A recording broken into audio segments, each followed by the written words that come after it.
Hola Masters y amantes de la historia, sean bienvenidos a un nuevo video. El Renacimiento. Ese periodo de transición entre el medioevo y la llamada Edad Moderna, en el cual se producen grandes cambios a todos niveles. La arquitectura se transforma y se vuelve más dinámica, al igual que la pintura y la escultura.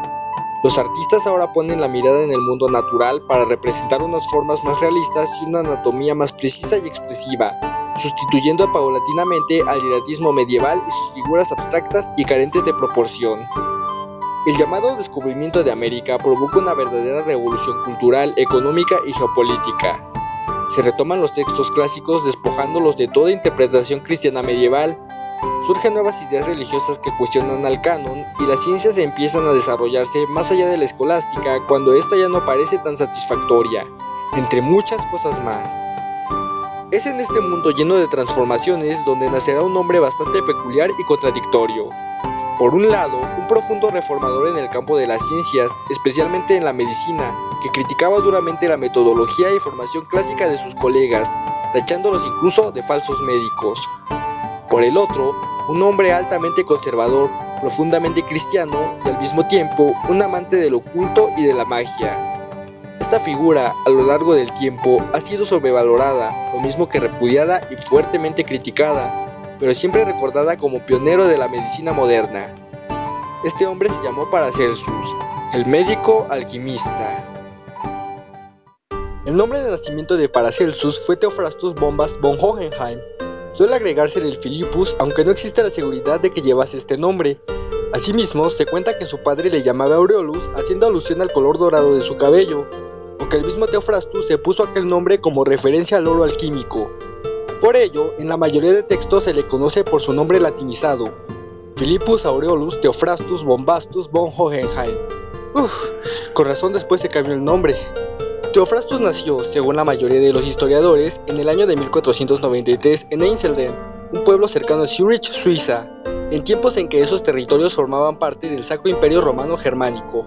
Por ello se le da tanto la nacionalidad suiza como la alemana. Era hijo del médico Wilhelm Bombast von Hohenheim, cuyo linaje se remontaba a una antigua familia procedente del castillo de Hohenheim, una localidad situada en el antiguo estado alemán de Württemberg. En 1492, este Wilhelm se traslada al pequeño pueblecito suizo para ejercer como médico, casándose con la administradora del hospital perteneciente a la abadía del lugar. No hay registro confiable de los primeros años de vida del pequeño Theophrastus. Solo sabemos que su madre murió cuando él tenía aproximadamente 6 años de edad, y que entre los 7 y 8 años se trasladó junto con su padre a la región minera de Carintia, exactamente al pueblo de Villach, donde Wilhelm trabajó como médico en las minas de los Fugger, una célebre familia de banqueros y comerciantes. Es aquí donde Theophrastus va adquiriendo esa curiosidad y amor por las ciencias, por la medicina, los minerales y la metalurgia. Se había despertado un futuro científico. La primera educación la recibe de su padre, quien le da algunos fundamentos de medicina, cirugía y mineralogía, además de conocimientos sobre las plantas medicinales, algunos principios de alquimia y rudimentos de latín. Poco después terminó su formación en latín con los clérigos benedictinos del claustro de Saint Paul en el Avantado. Nuevamente, hay ciertas lagunas en su vida, pero se conoce que estudió en un monasterio de Würzburg, instruyéndose en astrología, magia, conocimiento hermético y estudios cabalísticos. Esto influirá enormemente en su vida, pues siempre se sentirá atraído hacia las artes ocultas. Posteriormente se trasladará a Viena, en donde da lectura a los textos de Platón, Plotino, Pico de la Mirándola y Hermes Trismegisto, y también se sabe que en la Universidad de Viena estudió las artes liberales. Sin embargo, su doctorado en medicina lo obtendrá en la Universidad de Ferrara, Italia. No así, pese a su formación universitaria, que era encabezada por las enseñanzas basadas en los textos de los llamados Tres Grandes, Celso, Galeno y Avicena, Theophrastus sentía una profunda inconformidad hacia tal manera de enseñar y practicar la medicina. Para él, la medicina, y por ende la sanación, no se encontraban en ningún libro, ni en fórmulas teóricas rimbombantes y enredadas, sino que todo debía buscarse en el exterior, en la naturaleza. El médico debía observar cuidadosamente a su alrededor, conocer a fondo cómo funcionaba el mundo natural y experimentar con él mismo, pues solo así hallaría las respuestas del mundo interior, del cuerpo humano. Con tal mentalidad, luego de doctorarse, adopta el nombre con el que sería mundialmente conocido, Paracelsus, que significa superior a Celso, personaje intocable para sus contemporáneos. Luego, a diferencia de sus colegas que se la pasaban encerrados en sus consultorios leyendo libros, Paracelsus toma sus cosas y emprende un peregrinaje por Europa para llenarse de conocimientos por medio del empirismo. Su viaje lo llevó por muchos países del continente europeo, aunque realmente no está confirmado que haya estado en todos esos lugares. Según la tradición, Paracelsus anduvo en diversos puntos de España, Francia, Holanda, Inglaterra, Escocia, Irlanda, Dinamarca, Suecia, Hungría, Polonia, Lituania, Prusia, Rumania, Valaquia, Transilvania, Croacia, Grecia, Rusia,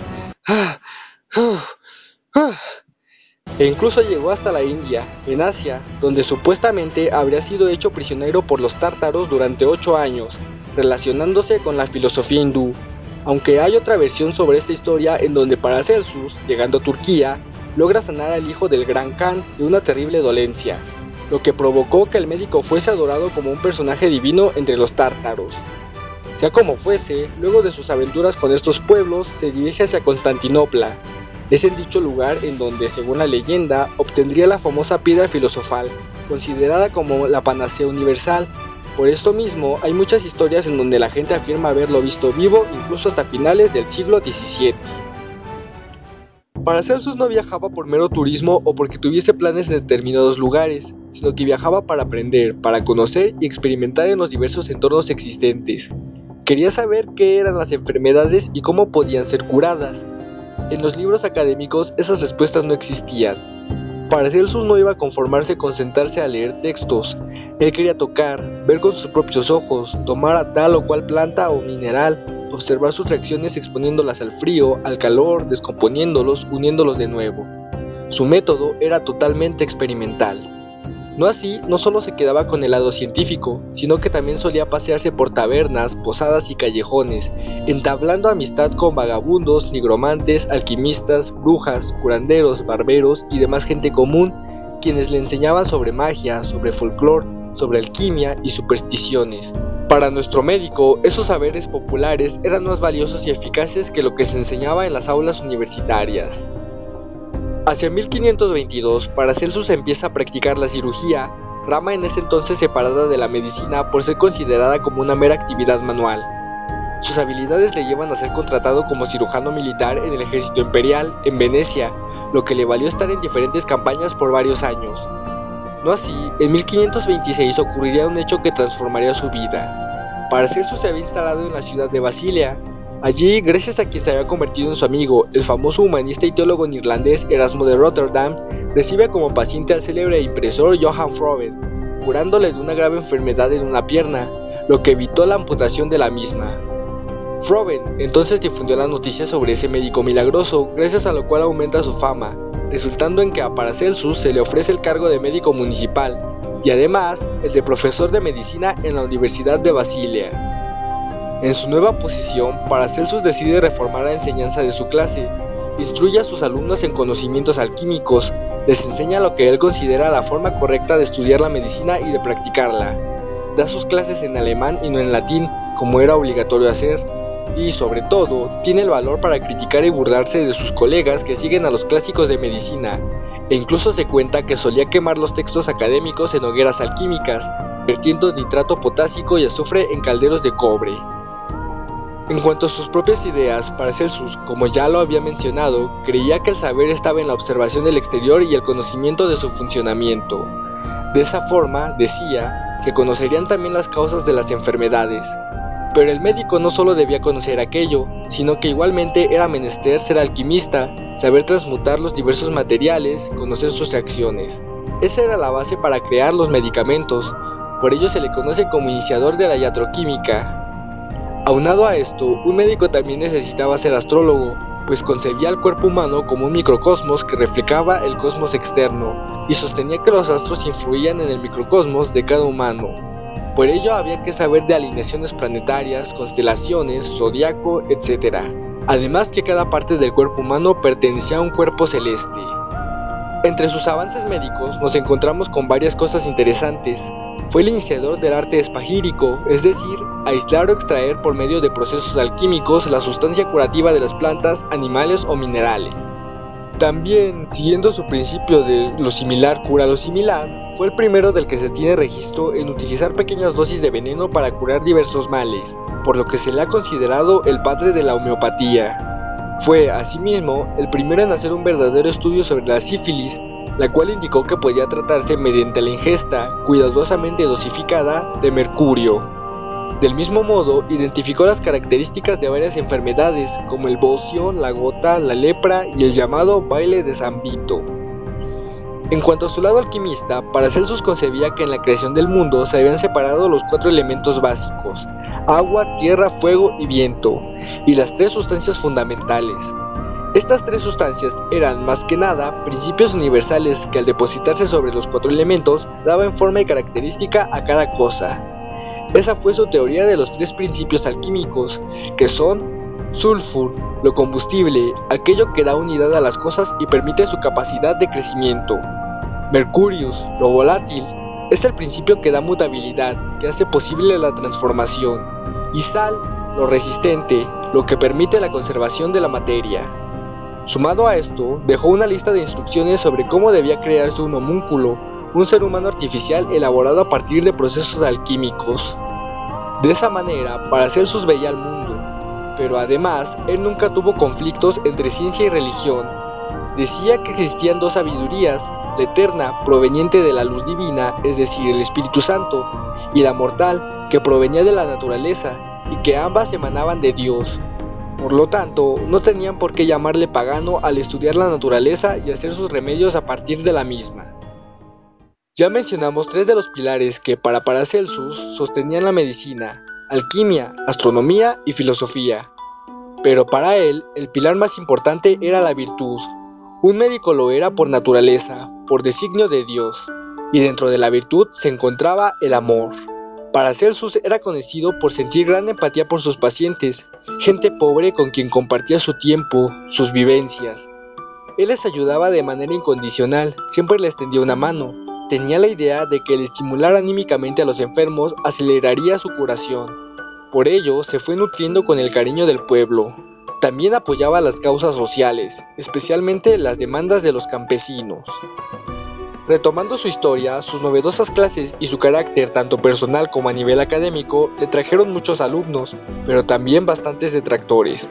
Médicos tradicionalistas que veían al nuevo profesor como un hombre irreverente y que ponía en peligro su noble y rentable profesión.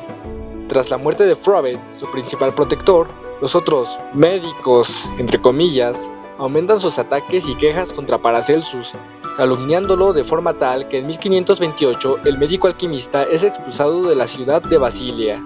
Inicia así una nueva etapa de peregrinaje para Paracelsus, seguido de un grupo de discípulos, aunque la mayoría le irán abandonando en el camino, e incluso posteriormente se convertirán en sus nuevos detractores.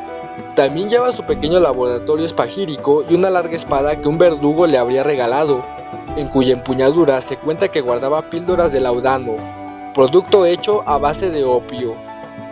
En este periodo de éxodo, Paracelsus intenta que algún editorial publique sus trabajos, pero todas se niegan ante las acusaciones de charlatanería y paganismo de las que el médico es víctima.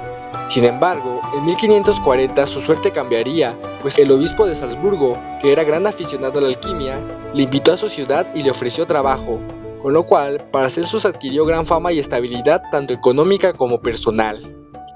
Lamentablemente, nuestro médico tiene los días contados y no disfrutará mucho de su nueva vida. Paracelsus falleció en 1541, a los 48 años, en circunstancias poco claras.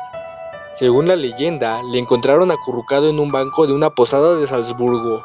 Fue enterrado en el cementerio de la iglesia de San Sebastián de Salzburgo, erigiendo en su tumba un túmulo con forma de pirámide, y en su epitafio se leía lo siguiente: «Yace aquí Philippus Theophrastus, insigne doctor en medicina, que sanó con arte maravilloso las crueles heridas, la lepra, la podagra, la hidropesía y otras dolencias incurables del cuerpo, y mandó distribuir sus bienes entre los pobres. El día 24 de septiembre del año 1541 trocó la vida por la muerte». Y esta ha sido la historia de Paracelsus. Este hombre nos deja una gran enseñanza: hacer las cosas con amor, seguir nuestros sueños y nunca amedrentarnos por lo que los demás digan. También es un ejemplo de hambre de conocimiento, de ganas de experimentar y de aportar a los saberes. Espero que les haya gustado el video, no olviden suscribirse si todavía no lo han hecho y compartir el material para mayor difusión, que eso me ayuda muchísimo. De igual manera, envío un gran saludo a Matías Nicolás Barrios, ya que él eligió que este video fuese sobre Paracelsus al ganar el concurso del fan del mes. Mientras tanto, yo me despido por ahora, así que nos vemos en la próxima Bella Luna. ¡Hasta luego!